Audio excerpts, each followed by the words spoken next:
chapters 35 and 36 maybe feel like a bit of an abrupt ending to the book of Numbers. Chapter 35, we have the towns and the cities of refuge, and that's about recognizing that as they go into the land, there's still going to be sin. These are still sinners entering the promised land. There will be sin, there needs to be provision for sin, and the sin problem, in other words, still needs to be resolved. We're still looking forwards. Chapter 36 finishes by returning to the issue of Zelophehad's daughters that was raised first of all in chapter 27. And we established there in chapter 27, the first 11 verses, I think it is, we established that where there is no son in a family, a daughter can inherit. And that might sound a bit familiar to what happens even now until recently in the royal family, when they actually changed the law so that a daughter will inherit ahead of the son if the daughter is older. Chapter 36 raises some case law questions on this issue. So you've got the basic principle, daughters inherit. What about the year of Jubilee, when the land would normally return to the tribe that it came from every 50 years? This is to ensure that the land doesn't get too chopped up and moved around, and the inheritance that God has given to the tribes, even though it might be bought and sold in the meantime, it can only be on a kind of lease basis. You can't permanently give away what God has allocated to one of the tribes, and the Jubilee law is about making sure that happens. But when that happens, if a woman who has inherited some of the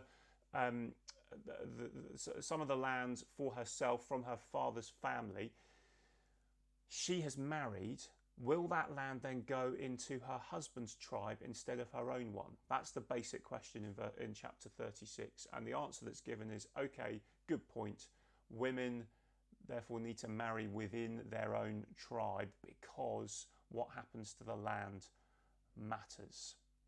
Now, 21st century, this is all a bit sort of Downton Abbey.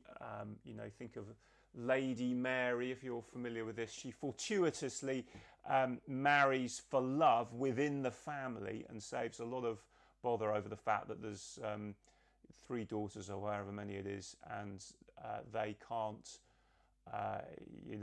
who's going to inherit this, and she marries the cousin who's due to inherit and is able to then keep it in the family. But the thing is, actually, Numbers is not a moral lesson for the 21st century. We should be clear about that now. That is not what it's doing here in the Bible. We don't look at this and think, well, what does this teach us about men and women? Actually, if anything, for the period that it's in, when you think of how men and women were treated at the time, this is improving women's rights for the time by giving them access to the inheritance that they didn't have before in chapter 27. But that's not the point for the 21st century now that Jesus has come. This is about something different. This is about realizing the value of the land and the place that it has in the promise. Realizing that it really matters, that we get the inheritance that God has promised, and that it's preserved, that it's not sort of parcelled off bit by bit to the point where it's forgotten and no one knows what that inheritance was. For the Christian, 1 Peter, as we've seen, verses 3 to 5 in chapter 1 we looked at in the sermon a couple of weeks ago, 1 Peter assures us that both of those things are true, that our inheritance is promised, it's guaranteed, we will get it, and it's preserved, it's kept, it's not going to perish, spoil or fade.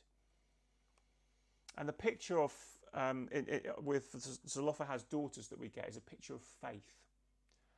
And they are exercising faith. They're saying, we want to make sure that the inheritance that is due to our family is not lost just because we are female. That's the issue in chapter 27. And then in chapter 36, what happens is they do as they are commanded. Verse 10, they restrict their choice of marriage partners to the tribes that they're born in. Still plenty of choice there, but not as much as they would have had otherwise. They respond in obedience, which actually is what the book of Numbers has all been about. God's people, whether they will listen to God's word and respond in obedience, or whether they will moan and grumble about how they prefer things to be done differently. Hebrews calls people like this heroes. These are heroines of faith, these daughters who respond in faith on the basis of the promise they've been given, believing the promise to come, believing the inheritance that they are due matters, and they're willing to act on it in obedience now in their lives. And the message of Numbers overall is be like them. Listen to what God is saying, even when that makes life a bit more difficult than you think it might be otherwise. Trust him. Can we trust him? Well, he sent Jesus to die for us. Can we trust him even in these circumstances we're in now, when life is difficult, when he's asking us not to live for now, but for the future, for the promised land to come? Numbers is encouraging us not to moan and grumble about our circumstances now, as we've seen God's people so easily do, and we do too, but to put our faith in the promise of what is to come and to keep trusting him for then.